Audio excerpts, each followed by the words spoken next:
Hi guys, welcome back to Optics Planet. Today we're going to be talking about backpacks and helping you kind of break down to the categories and the features so that you can pick out the best backpack for your application. For our backpacks, you really have two main styles, which is going to be our internal frame backpacks and your external frame backpacks. We'll get a little more into that, about how to pick which one's going to be best for you. Real basic, on every backpack you're going to have your support straps, a sternum strap that's going to go right across the chest, and either a hip belt or a waist strap down here that's going to give you some support down lower below your torso. You're also going to have a lot of compression straps. That's going to help keep your pack real tight and in the same place so it's not bumping around when you're moving over rough terrain. You're also typically going to have a hydration port so that you can put some water in your bag and carry it with you without having to have a bunch of extra water bottles. Some other things that we're going to go over is how to measure your torso length to make sure you're getting the right bag size for you. Typically your hip belt will come in anywhere from a 26 to a 50-inch waist. So if you're around average size for most people, that should get by. If you're a little bit bigger, a little bit smaller, you might need to get a custom hip belt. That's another reason why also you kind of want to look at bags that are going to be sized appropriately for either women or youth if you're not your typical male who's going to be buying, a big old backpack. So external frame bags are going to be really great if you're looking to haul a lot of weight, basically. They used to have a lot of other features that internal frames didn't, but we're catching up a lot every year in terms of the commonalities between the two. So if you're looking to haul like 150 to 200 pounds, typically if you're going hunting, an external frame may be something you want because it's going to have that higher support capacity than an internal frame will. Otherwise, internal frame bags are going to have a lot of features that most of you are going to be able to get away with. Internal frames are going to breathe a little better than they used to, which is nice. In the past, you'd get away with going with an external frame and a waterproof material. That way you could have both waterproof and breathability. These days, you can get away with an internal frame that still has good ventilation and padding on the back, which still allows it to breathe. But you also have a rain fly that you can pull over and still get your waterproof, which is going to be great for getting you the best of both worlds and not having too much weight or size. Because an external frame pack can also be a little burdensome if you're going through a lot of coverage. If you're not going to be out there with a machete clearing away a lot of brush, an external frame is more likely to get hung up on any branches or twigs that are poking out at you.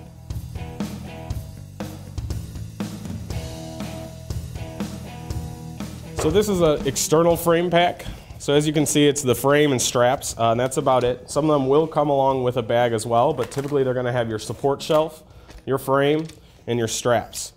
So as you can see, this can be a little bit more cumbersome. It does have some odd angles. The nice things about it is you can just swap the bag out on it a little quicker. That way you can maybe have two bags set up that you already have one for each application, just throw it on. And this real rugged frame is going to give you that lot more weight support for if you're hauling closer to 200 pounds, then you're pretty much going to want to go with an external frame. So this is going to be your typical internal frame. Like I said, you're going to have a lot of padding, which is going to help with that ventilation, which used to be a big issue with internal frames. So that's not as much of an issue anymore. You're going to have a lot more access ports on your internal frames than you used to. They used to really only be top loads, but nowadays they're coming out with a lot more access ports. So even when you organize your bag and get it all set up, you can still get to the areas you need to without taking everything out of it, which is a great feature that they did not used to have as much. And then your frame is going to be internal. So most of the time you cannot get to it, but a lot of times you can go ahead and adjust it. You need to measure yourself torso length, which isn't a measurement that a lot of people get in your typical apparel application. So for torso length, you're going to want to go from the base of your neck down to the base of your spine, right between your hips. Typically, you're going to be somewhere between 15 to 20 inches on most people. We can break that down by size. If you're about 15 to 16 inches or sub 16 inches, you're going to be in the extra small category. 16 to 18, you're going to be in the small category. 18 to 20, you're going to be in the medium category, and anything over 20 inches, you're typically in the large category. Sizes will vary, and they don't need to be real exact like your shoe measurement, and a lot of these new internal frames are also adjustable in size. So really, you don't need the exact size of your torso, you just need to know what kind of category you're into, and know if the pack that you're looking at is adjustable or if it is a pretty exact fit.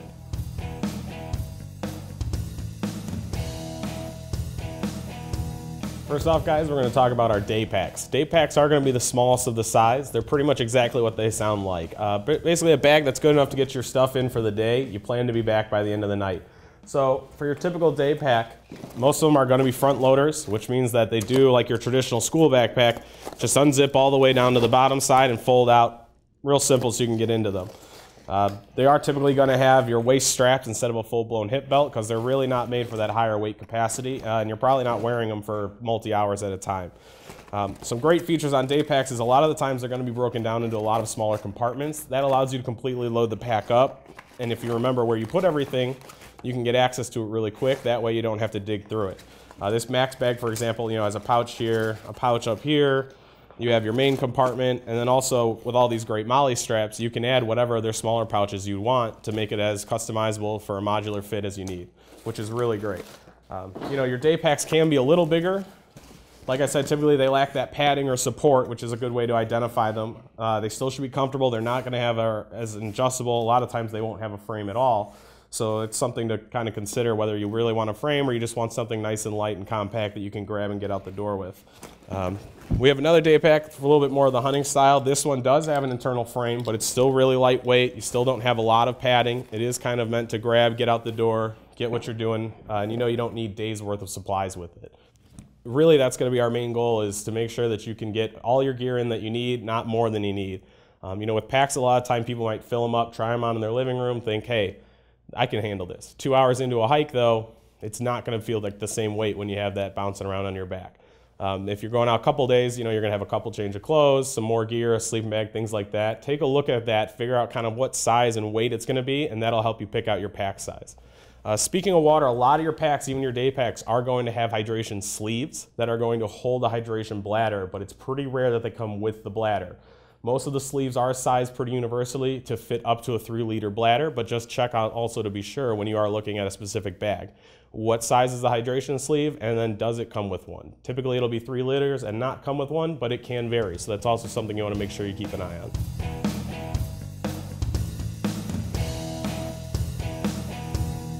Next size up from day packs that we have are going to be your 1 to 3 day packs. Some of your day packs can be a little larger and also kind of fit into that 1 to 3 if you're closer on the 1 scale, but if you're thinking that you'd like that full range of 1 to 3, you should look for a little bit bigger pack than you would for a day pack. Typically some things that'll separate is it's going to have that hip belt instead of a waist strap. That's going to provide you a little more support and padding. Also nice is a lot of the hip belts do have little pockets on them, so you can keep your quick access things like a cell phone, maybe a camera, or just a snack right there ready to go.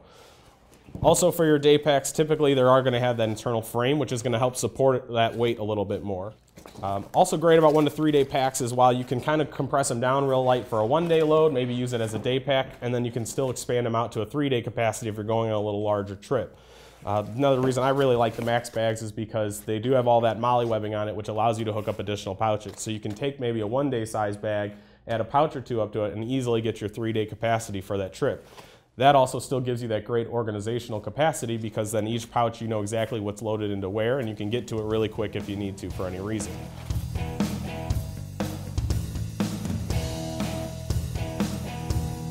Moving up from our 1 to 3 day packs, you have our 3 to 5 day packs. At this size, you're definitely going to want to make sure you have either an internal frame or an external frame, because the amount of gear you're typically carrying for those types of trips is going to add up in weight. And if you're going anywhere that's not real flat terrain, you're definitely going to want to make sure that you have some support to help you haul that weight.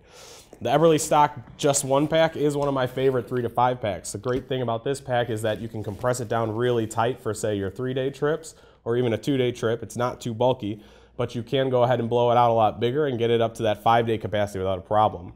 For your 3 to 5 days, you're also going to really want to look at top loaders. Front loaders do have typically a capacity limit. When you get to your front loading straps out, no matter how much you're compressing them down, you're still always bulging out, which is going to want to push that front load strap down. On your top load bags, though, when it opens up at the top like this, the internal weight isn't going to be pushing out as much, and there's not the zippers in that can't push that front panel down. So a top load is definitely a great thing. If you're worried about, like we were talking about, you know, if you load everything through your top, then you have to dig everything out to get down. Most of these top loaders do have a lot of side access ports. So even though it does have a pouch on the side, that pouch usually has an internal zipper to still get through to the main compartment, which is really great. This actually is still one of my favorite bags because it can be blown out so much. You know, you can go ahead, take your compression straps off, and you can open it up. And like I said, really get up to that 3 to 5 capacity without an issue at all, which is a really great feature of this pack. Like we talked about, you do have a little bit of overlap between your 3 and 5 day packs and your 1 and 3. So if you're, maybe you're looking for one bag to do it all, you go with the largest 1 to 3 pack that you can find, and then you buy some external pouches that you can hook up to the MOLLE, and you can, push it up to that 5-day capacity. Or this is another great pack that maybe you think mostly you're doing 1 to 3, but you might like an occasional bigger pack. This is a great one to consider because it will do a little bit of everything, which is why they named it their Just One pack.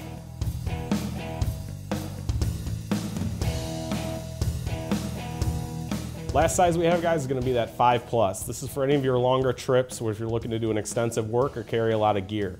So if you're looking to hike the Pacific Crest Trail, or maybe you just want to take your time, doing a 7-day hike when what could take you 5 if you booked it, these are going to be the packs that are really going to be what you're looking for. As you can see, they're nice, good size, tons of capacity. They are really comfortable when you throw them on too. So my only caveat to that is don't necessarily go out and buy this pack if you think you're going to average hike 1 to 3 days or even 3 to 5. If you're not looking to use this for what it's intended for, which is that multi-day hike where you're packing basically as much of your life as you can get in here to stay alive for about a week or two, be careful about going for one of these. 1, they're going to cost you, and 2, there's not really a lot of fun in carrying this when it's only about half full and jostling around your back. So this is the one by Everly Stock, really great size. Again, they can expand out really large. You can add on other packs.